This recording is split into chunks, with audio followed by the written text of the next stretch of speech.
आप सभी श्रोता मित्रों को हार्दिक नमस्कार। प्रस्तुत है गीतांजलि श्री जी की कहानी बेल पत्र। सब्जी बाजार में फातिमा का पैर छप से किसी गिलगिली चीज पर पड़ गया। ओफ! घिन के साथ उसने पैर को अलग झटका।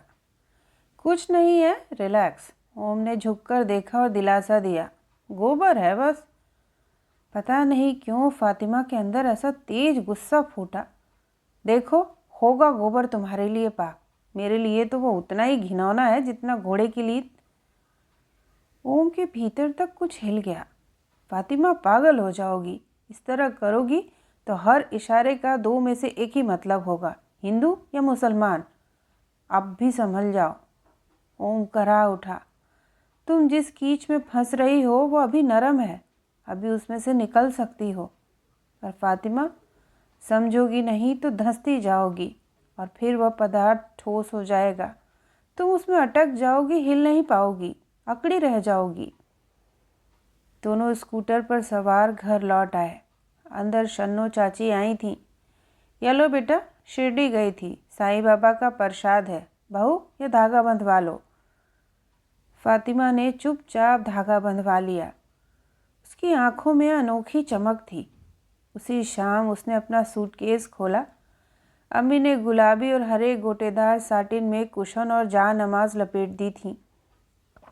फातिमा ने खिड़की के नीचे कमरे की एक तरफ वह नीचे लगा दी, नमाज पढ़ी और आसन एक कोने में ज़रा सा मोड़ दिया। रात को ओम ने अपना हाथ धीरे से फातिमा के कंधे पर रखा। फातिमा ने मुंह फेर लिया। ओम ने और नज़दीक खिसक कर कहा, फातिमा, यह क्या कर रही हो? फातिमा घायल जीव की तरह छिटक कर अलग हो गई।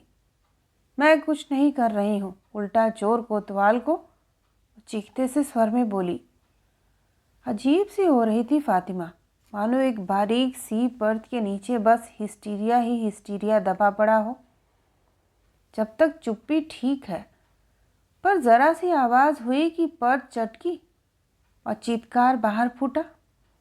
ओम ने उसका हाथ हल्के से दबाया। प्यारी, मैं क्या कर रहा हूँ? तुम तो हर बात का मतलब निकालने लगी हो, इतनी जल्दी बुरा मान जाती हो। पहले हम हर बात पर हंस लेते थे। फातिमा के आंसू छलक पड़े। पहले की बात मत करो, पहले हम कुछ और ही थे। उसने सिसकी के साथ अपना मुंह तकिए में दबा लिया। ओम ने उसे कस के चिपटा लिया। छोड़ दो मुझे, छोड़ दो। और रोती हुई उसकी बाहों से निकलने को तड़पने लगी। नहीं, ओम ने बाहें और कसते हुए कहा। नहीं फातिमा, कैसे छोड़ सकता हूँ तुम्हें? प्लीज़, तुम समझ ही नहीं रही। समझ में तो वह भी नहीं उसको आ रहा था कि उसकी मति मारी गई थी। मुंह फाड़े कोई लहर आई और उसे मध्य सागर में अनजान अंधेरे में गोते खाने पटक गई थी। ये सब क्यों हो रहा है? यह सब क्या हो रहा है? उसे कुछ समझ में नहीं आ रहा था। सिसकती फातिमा को सीने से लगाए वो मध्यम चांदनी में चुपचाप पड़ा रहा। पलंग के बगल में खड़े कैबिनेट पर चांद का इशारा आ रहा था। फातिमा की कॉलेज की तस्वीर धुंधली सी झलक रही थी। दुबली सी लड़की, जीन्स पर कुर्ता लटकाए, कुर्ते पर एक लंबी चोटी झुलाती, हंसमुख चेहरे वाली, चपल नयनों वाली। तब फातिमा कितनी शौक हुआ करती थी और निडर और बागी। हॉस्टल के लाउंज में ही अपने अब्बा से लड़ पड़ी थी। समाज, मजहब, धमकाइए मत मुझे। सारी दुनिया घटिया नियम अख्तियार करे तो भी वे सही नहीं हो जाएंगे। दोनों ने मिलकर सबका सामना किया था। जान की धमकी देने वाले अनाम खतों को हिकारत से फाड़कर फेंक दिया था। ओम की नौकरी चली गई। उस पर आरोप लगे कि वह घमंडी है और ऑफिस का माल निजी इस्तेमाल में लाता है। मित्रों के संग दोनों हंसे थे, क्योंकि वाकई ओम ऑफिस का कागज़ जब तब अपने लेख टाइप करने के लिए उठा लाता था। एक के बाद एक बवाल हुआ। शहर भर में हंगामा फैला। फातिमा को तो उसके अब्बा ने ताला चाबी में बंद कर दिया, पर वह खिड़की से कूदकर भाग आई थी और दोनों ने शादी कर डाली थी। ओम ने गहरी सांस ली। ऐसा लगा था कि एक डरावने दौर का अंत हुआ था। एक खतरनाक कहानी ख़त्म हुई थी, पर न जाने कैसे इस कहानी का अंत एक नई शुरुआत बन गया। सवेरे आँख खुली तो फातिमा नमाज पढ़ रही थी। ये क्या? ओम के तन बदन में आग लग गई। उसने झटपट जा नमाज खींच ली और फातिमा को घसीट कर खड़ा कर दिया। ये क्या कर रही हो? दांत पीस कर बोला, अब यही कसर बाकी है। छोड़ दो मुझे। फातिमा की आवाज़ कांप रही थी। उसकी आंखों का दृढ़ संकल्प देखकर ओम थर्रा उठा। फातिमा झटके से वापस जा बैठी। नाश्ते पर दोनों चुप थे। ओम अपने चेहरे के आगे से अखबार हटाता तो केवल एक कौर मुंह में डालने के लिए। जब फातिमा प्लेटें उठाने लगी तब उससे नहीं रहा गया। रुको। फातिमा ठिठक गई, सिर बिना उसकी तरफ घुमाए। जाओ, ओम गुर्राकर बोला। जब सुनने से पहले ही तय कर चुकी हो कि सुनोगी नहीं तो क्या फ़ायदा। फातिमा सट सट साड़ी फड़फड़ाती रसोई में घुस गई। वह वाकई कुछ भी सुनने को तैयार नहीं थी। सारा दर्द, सारी कुंठा उसने अब इसी एक बिंदु पर न्यौछावर करने की कसम खा ली थी, अपनी एक पहचान पर, क्योंकि उसे लग गया था कि कोई उसे पहचानता नहीं है, मानता नहीं है। या तो बस बर्दाश्त करता है या फिर जलील करता है। उसे अपनी अस्मिता की खोज हो आई। ठीक है, वह भी दिखा देगी वह क्या है। ओम का हाथ फिर उसके कंधे पर था। फातिमा, उसकी आवाज़ रूंधी रूंधी थी। फातिमा तड़प उठी। ओम की कोमलता वह सह नहीं सकती। इसी तरह वह उसे हिलगा देता है। वह उम्मीद और विश्वास में बैठ जाती है कि उसे मंजूर किया जा रहा है। नहीं चाहिए यह नरमी, चीख लो, मार लो, पर फातिमा कुछ तो सोचो। तुम समझती क्यों नहीं हो कि क्या कर रही हो? सारा जग इठलाएगा कि उन्हें तो हमेशा पता था तेल और पानी का मेल कब हो पाया है। तुम संभलती क्यों नहीं? हमने एक दूसरे से प्यार किया है, धर्म से परे। तुमने क्यों ठान लिया है कि दुनिया के रचे झूठे भंवर में हम फंस जाएं? तुली हुई हो हमें हिंदू मुसलमान दिखाने में। फातिमा, तुम जहर को मरहम समझ रही हो। प्लीज़ फातिमा, जिसमें से लड़कर निकल आए थे उस गड्ढे में गिर जाना चाहती हो? हम तो बेइंसाफ़ी से लड़ने वालों के लिए एक ताकत बन गए थे, सिंबल ऑफ विक्ट्री। फातिमा तिलमिला उठी। हाँ हाँ, सिंबल हैं, बस सिंबल बन के ही तो रह गए हैं। मुर्दा सिंबल, और कुछ नहीं रहे, जैसे तिरंगे झंडे पर बना चक्र। ओम, मैं इंसान हूँ, फरिश्ता नहीं। सुन लो ओम, मुझे मेरी दुनिया चाहिए, इंसानों वाली। Do you understand?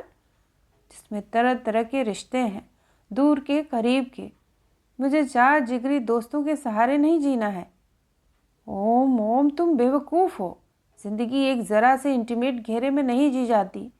हर पल की ये इंटीमेसी, सब इतने नज़दीक, सब एक दूसरे के बारे में सब कुछ जानते हुए। ओम, मेरा दम घुटता है, सांस लेने के लिए थोड़ा दूर होना पड़ता है। मुझे ये चाहिए, यह सब चाहिए। ओम उत्तेजित होकर बोला, सब किसे कह रही हो? इस तरह क्या तुम सब पा जाओगी? फातिमा, तुम अपने आप को भी खो दोगी। इसे सब समझ रही हो, वे बेजान सिंबल्स हैं। तुम डर गई हो। फातिमा झटके से वहाँ से चली गई। वह सच ही बहुत डरने लगी थी। बेकार में ही घबराहट की लहर उसके बदन में सिहर उठती। रातों को नींद खुलती तो वही जानी पहचानी आवाज़ें, नल से गिरती टप टप बूंदें, हवा से धीमे धीमे खड़खड़ाती खिड़की, दूर सड़क पर जाती ट्रक की आवाज़। वह अंधेरे में ही डर कर झांकने लगती। कौन है? क्या है? कभी ख्वाब देखती। अम्मी कमरे में दाखिल हुई। अम्मी चुपचाप काम कर रही हैं, कहीं जाने वाली हैं। चेहरे पर भाव शांत संयमित हैं और फातिमा उनसे कहने को तड़प रही है, उनकी सुनने को बिलख रही है, पर अम्मी बात ही नहीं करती, पथराई सी हैं। उनका क्या होगा? फातिमा डरने लगती। अजीब सी घुटन उसे डसने लगती। वह टूटती जाती, टूट रही है, चीख रही है। चेहरे की हर बनावट उस चीख में बिगड़ रही है। अचानक वह जाग जाती है। उस चीखते विकृत चेहरे पर पड़ा यह शांत स्थिर सिलवट रहित सोकर जागा चेहरा और भी अधिक डर जाती है। फातिमा कुर्सी पर बैठ गई पस्त। उसकी हिम्मत चूर हो गई थी। अपने किए के नतीजे को नहीं जानना चाहती थी। आदर्श लड़ाई अब बहुत हुई।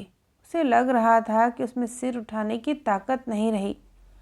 हर पौधे को पनपने के लिए मिट्टी चाहिए, हवा पानी चाहिए। वह मुरझाने लगी थी। ओम कहता था उसे कोई हक नहीं कि हर झोंके पे ज़रा और झुक जाए, इतनी कमज़ोर साबित हो। समाज से लोहा लिया है तो बंजर ज़मीन पर उगना पड़ेगा, नहीं तो पहले ही किसी बेल की तरह कहीं पेड़ या दीवार से क्यों नहीं चिपट गई। बहुत हो गई ये कोरी बातें। फातिमा का सिर भन्ना उठा। उसे लगा किसी और ज़िंदगी में वह अपनी इस कमज़ोरी को कोस लेगी। अभी तो बस वो अपनी एक जगह चाहती है, अपनी पहचान मांगती है, अपनों को पाने के लिए तड़प रही है। किसी ने घंटी बजाई। फातिमा ने नज़र उठाई। शन्नो चाची थी। सोमवार था। चाची हर सोमवार आ जाती थी। अम्मा के नाम पूजा कर जाती थी। 2 बरस अम्मा मुंह फुला के बैठ गई थीं, पर बेटे से कौन माँ अलग हो पाती है। देखते ही देखते सारी अकड़ चंपत हो गई और बेटे के घर आना जाना शुरू हो गया। तभी शन्नो चाची भी आने लगी।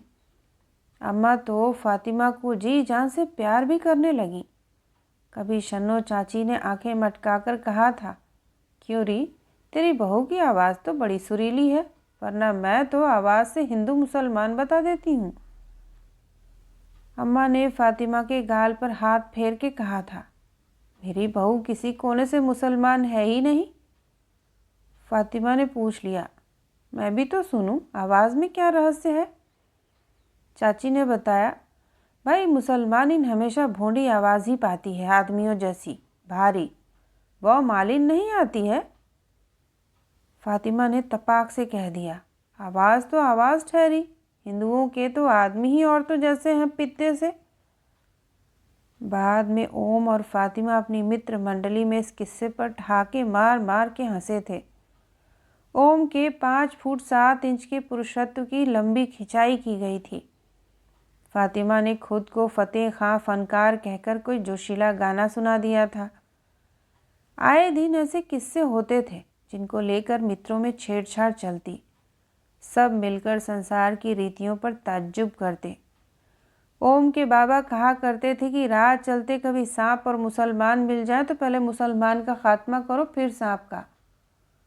ओम तब बनिया और पठान का चुटकुला सुनाता कि बनिया पठान के सीने पर सवार घूसे पे घूसा जमाया जा रहा है और फपक फपक कर रो रहा है कि रुके तो कैसे, क्योंकि वह रुका नहीं कि पठान उठकर उसे वह पटकेगा। कभी ओम फातिमा को चिढ़ाता, इधर आ मुसल्टी, देखें तो तेरे बदन से कैसी बू आ रही है, पानी से बैर करने वाली। फातिमा इतरा के अलग हो जाती, जा काफिर, 2 बूंद छिड़क ले और स्वच्छता का राग अलाप, बड़ा आया ढोंगी धर्मात्मा कहीं का। तब और दोस्त मिल जाते, नाना भाभी नहाने की बात तो छोड़, वो तो गनीमत है, इतनी गर्मी है कि तुम्हें भी नहाना पड़ता है, पर उसका क्या जो हर मांस खाने वाले जानवर की बू होती है। हैं, यह क्या बकवास है। सब हंसते, क्यों, हमारी गाय महकती है, कभी नहीं, और शेर और मुसल्टा और घोड़ा। फातिमा ताली पीट कर हंसती। सब मज़े में झूम उठते, कभी लोगों के दिमाग पर हंसकर, कभी चौंक कर। क्या क्या नहीं प्रचलित कर देते हैं, कुछ भी मान लेते हैं। पर शन्नो चाची तो शहद से लीप कर व्यंग कसती थी, उन्हें तो फिट करना ही था। लेकिन अम्मा कभी ऐसा वैसा नहीं बोलती थी। उन्होंने तो बस एक बार बहू बना लिया तो फिर स्नेह ही बरसाया। फिर अचानक उनका देहांत हो गया। ओम एकदम टूट गया। अम्मा को याद करके नन्हे से बच्चे की तरह रो पड़ता। फातिमा भी रोने लगती। अम्मा याद आती, फिर अम्मी और अब्बा का ख्याल भी आ जाता, न जाने किस हाल में होंगे। इधर उधर से कोई उड़ती खबर आ जाती थी, खालू जान के पास गए हैं, नदीम की शादी कर दी, मोतिया का ऑपरेशन हुआ है, वगैरह वगैरह। एकदम कट चुकी थी उनसे फातिमा। कभी कुछ हो गया तो? ओम ने अम्मा की तस्वीर फ्रेम करा के टांग ली। शन्नो चाची ने उसी के बगल के आले पर उनके सबसे प्रिय भगवान शंकर का फोटो खड़ा कर दिया। कभी कभार आती तो हाथ जोड़ लेती। देखते ही देखते वह कोना एक पूजा स्थल बन गया। पार्वती और गणेश भी आ गए। सामने पीतल की एक तश्तरी में शिवलिंग, गंगा जल, अगरबत्ती और दिया सज गया। अम्मा की याद से कुछ ऐसी जुड़ गई थी यह पूजा कि ओम ने कभी उंगली नहीं उठाई। फातिमा और वह आरती भी ले लेते और शन्नो चाची के कहने पर आले की तरफ जूता चप्पल पहनकर न जाते। बहुत दिनों तक चाची नहीं आती हैं तो ओम अधीर लगने लगता है। फातिमा को ऐसा वहम था। वह ऐसे ही दिन उससे पूछा, मैं फूल बदल दूं? ओम क्षण भर चुप रहकर बोला, ठीक है। अम्मा को अच्छा लगता था। फातिमा ने नहाकर चाची की तरह सिर पर पल्लू डाल लिया। केले के पत्ते पर गुड़हल, गुलाब और मोगरा धो लाई और शिव जी के लिए बेलपत्र। दूध से शिवलिंग को नहलाया, फूल पत्र चढ़ाए, दिया जलाया। उसके मन से हुक सी उठी, अम्मा, अम्मी, अब्बा। अगली बार चाची आई तो पूछने लगी, यह पूजा किसने की? मैंने, फातिमा ने बताया। चाची कुछ बोली नहीं, पर हर सोमवार को आने लगी। क्यों बहू, ओम ऑफिस गया? हाँ चाची। और तूने यह धागा तो नहीं उतारा? हाँ, उतारना नहीं, तेरी गोद भरेगी। धागे से नहीं चाची, हमारी मर्जी से भरेगी। अरे तो मर्जी तो है ही। चाची ने पूजा के आले पर से घी उतारा और चढ़ावे के लिए थोड़ा सा हलवा बनाया, पूजा की। किसी जन्माष्टमी में नीचे के आले को साफ करके कृष्ण झांकी भी बनाई गई थी। तभी फातिमा ने जैसा अम्मा बनाती थी वैसा सिंघाड़े का हलवा बनाया था। शाम को ओम की तरफ बढ़ाया तो उसने पूछा, क्या शन्नो चाची बना गई? तुमने? इतना आसान थोड़े ही है, एक दिन में नहीं आता। शन्नो चाची पूजा करके चली गई। फातिमा भी बैंक के लिए चल पड़ी। फुटपाथ पर लोगों की भरमार थी। फातिमा को लगा वह सबके रास्ते में आ रही है और सब उस पर मनी मन भन्ना रहे हैं। अपराध बोध से वह कभी बाईं ओर झुकती, कभी दाहिनी ओर कटती और एकाएक रुक जाती। भीड़ को गुजर जाने दो। वह भीड़ से बेहद घबराने लगी थी, लोगों से घबराने लगी थी।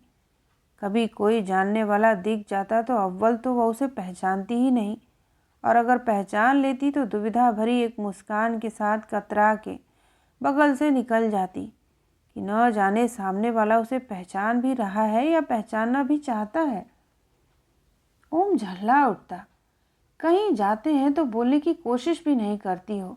लोग समझेंगे खिलजी खानदान का होने का गरूर है, बादशाहत का गुमान पाले हुए हो।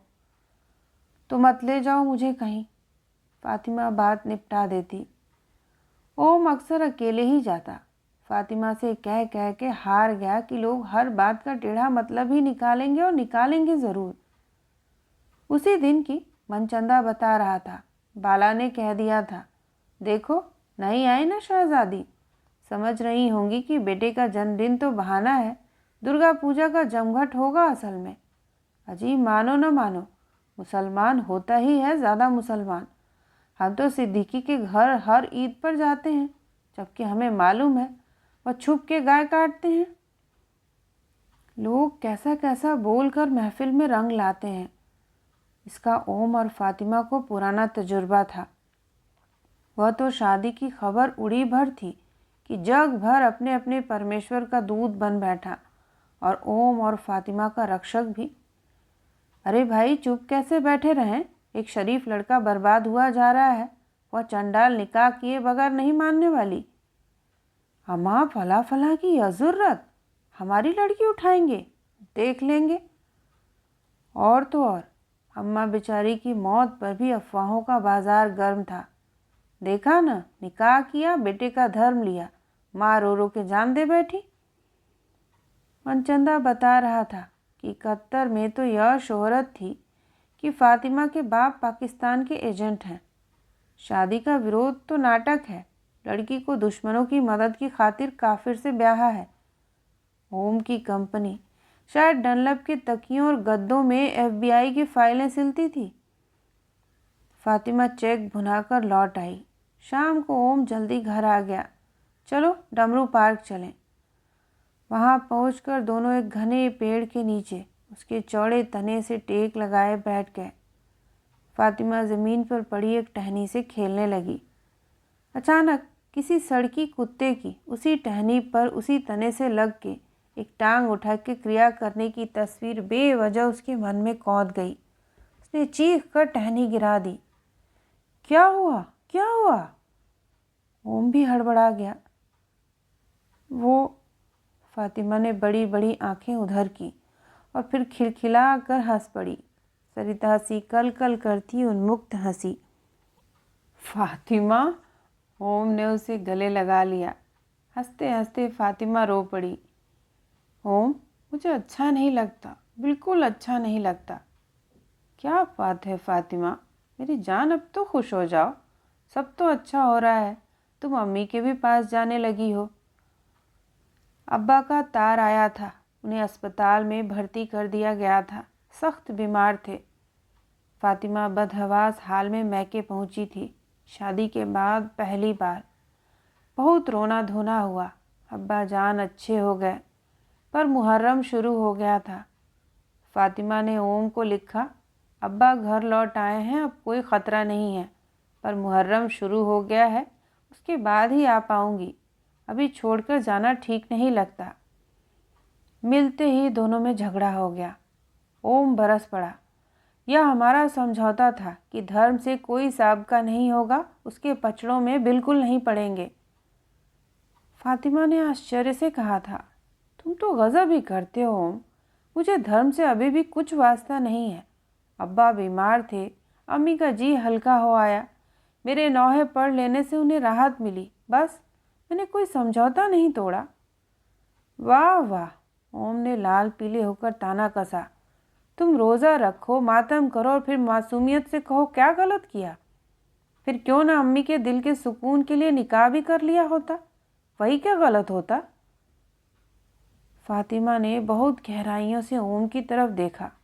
2 क्षण बाद शांत स्वर में बोली, हाँ शायद गलत नहीं होता, हमें फ़र्क न पड़ता, पर अम्मी और अब्बा को इज़्ज़त मिल जाती, हमसे रिश्ता कायम रखने का ज़रिया मिल जाता।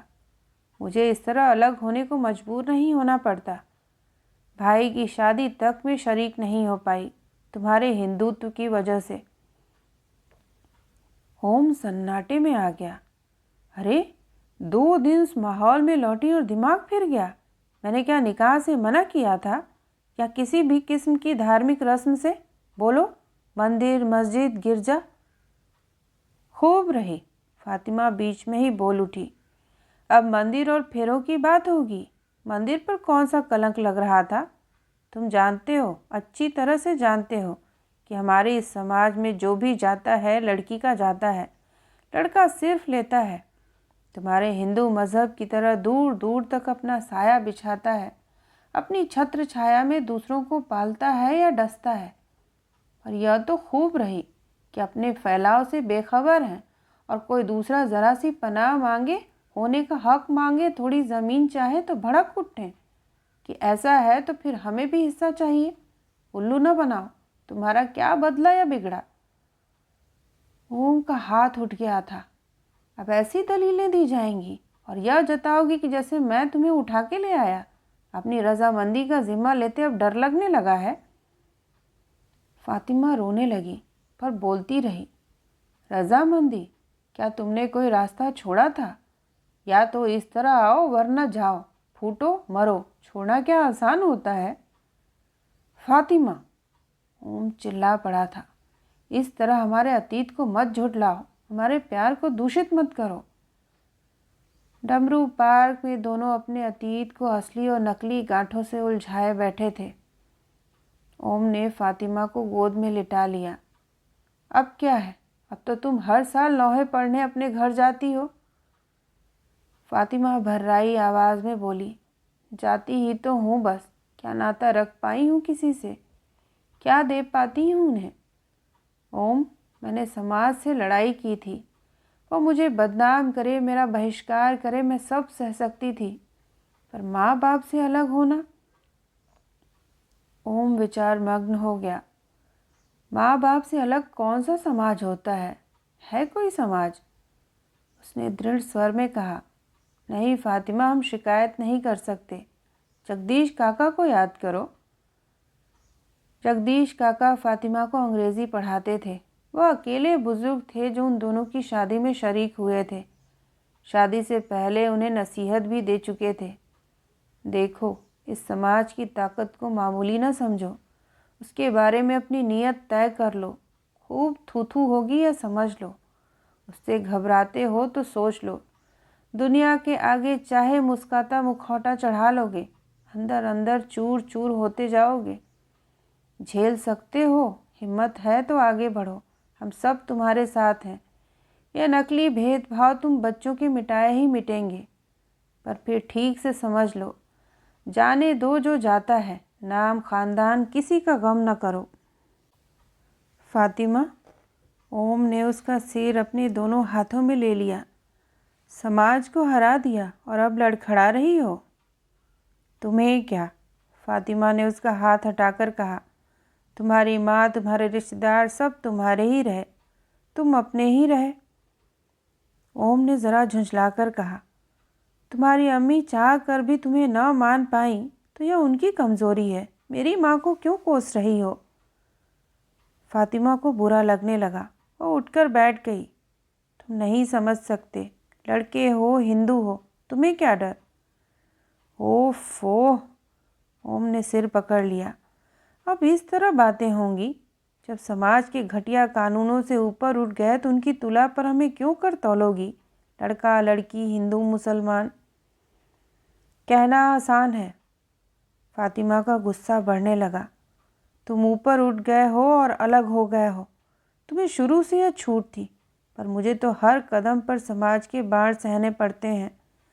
जमादारिन है तो मुझसे पूछती है, तुम्हारे आगे तो मुंह नहीं खोलती। तुम्हारे उस जिगरी दोस्त की पढ़ी लिखी बीवी तक तुमसे वही पुराने अदब से बोलती है, पर मुझसे हेलो भी नहीं करती। कोई उससे पूछे तो सही, यह सब नापसंद है तो मुझ पर ही जाहिर करने की तमीज़ क्यों? जैसे मैंने ही यह सब किया है। तुम तो दूध के धुले मासूम बेचारे हो, धोबी तक जान पूछकर मेरा काम देर से करता है। फातिमा की सिसकियां बंधने लगीं। छोड़ो फातिमा, ओम ने टोका। हमने लोगों से कब कोई दूसरी उम्मीद की थी? उनकी निर्दयता, उनकी संकीर्णता लगातार तो देखते रहे हैं। छोड़ो उनकी, क्यों इन छोटी छोटी लड़ाइयों में सिर खपाती हो? यही तो मैं समझ चुकी हूँ। फातिमा चीख उठी, आपे में नहीं रही, कि यह छोटी छोटी लड़ाइयाँ ही असली हैं।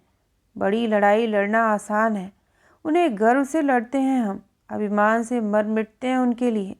पर यह छोटी लड़ाइयाँ कीड़े की तरह, घिनौनी दीमक की तरह लग जाती हैं, खोखला करती जाती हैं। इतनी छोटी होती हैं कि बड़ी बड़ी स्वाभिमानी रूपदार लड़ाइयों से जोड़कर देखना मुश्किल हो जाता है। तुम्हारी लड़ाई बड़ी है, लड़ो और चाटो बड़ी लड़ाई की बड़ी जीत को। उसकी तो हार में भी घमंड है, पर मुझे उन छोटी छोटी लड़ाइयों ने बड़ी के लिए फुर्सत ही नहीं छोड़ी है।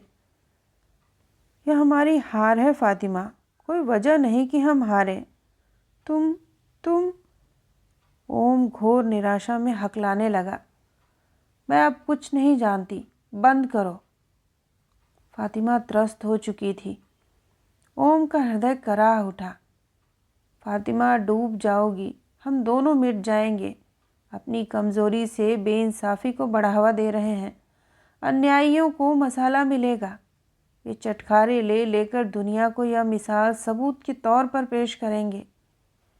किसी तरह संभलना ही होगा। जगदीश काका, क्या करें, कहाँ जाएं? शहर छोड़ दें? कुछ रोज़ के लिए सुस्ताने निकल जाएं? ऊटी, दूसरा हनीमून? ऊटी ही तो जा रहे थे जब वो मोटी मिली थी, जो मुल्ला को देखकर भयभीत हो गई थी। लेडीज़ केबिन को रेलवे वालों ने जनरल डिब्बा बना दिया था। उसी में ओम और फातिमा को जगह मिली थी। ओम अभी प्लेटफार्म पर खड़ा था और फातिमा सामान के साथ अंदर बैठी थी। सामने गहनों के भार से हाँफती एक मोटी बैठी थी, जो लेडीज़ चीख पड़ी थी। जैसे ही एक मुल्ला अपनी पलटन लेकर डब्बे में घुसे, फातिमा ने मामला स्पष्ट किया तो उसके चेहरे पर हवाइयाँ उड़ने लगी। मुल्ला टोली सामान रखकर बाहर निकल गई तो मोटी फुसफुसाने लगी, बेटी यह तो खतरनाक बात है। फातिमा ने सांत्वना दी कि नहीं, बहुत लोग साथ हैं, घबराने की क्या बात है। पर मोटी के तो होश फाख्ता हो रहे थे। नहीं बेटी, यह एम लोग हैं, उसने नज़रें चारों तरफ दौड़ाते कर हाँफते हुए बताया था। और फिर जो उनकी बदमाशियों का ब्यौरा दिया था, उसमें कोई करतूत नहीं छोड़ी थी जो इन लोगों का तरीका ना हो। फातिमा ने बहस की थी, मुझे भी अंदाज है, मैं खुद एम हूँ। मोटी को रात भर नींद नहीं आई होगी। सवेरे सवेरे फातिमा गठरी की तरह सिमट कर ठंड में ठिठुरी जा रही थी कि ऊपर की बर्थ से मुल्ला का 14-15 बरस का लड़का उतरकर बोला, दीदी चादर ले लो, मेरे पास 2 हैं। मोटी भयभीत नज़रों से देख रही थी। चलो घर चलें। ओम ने फातिमा का हाथ पकड़ लिया। फाटक पर उसने फातिमा को रोक लिया। आसपास कोई नहीं था। ओम ने फातिमा की आंखों में झांका। वहाँ अंधेरा ही अंधेरा था। फातिमा चलो कहीं चलें, मैं छुट्टी ले लूँगा, ऊटी चलेंगे। फातिमा मैं तुम्हें खुश देखना चाहता हूँ, फिर से हरा भरा।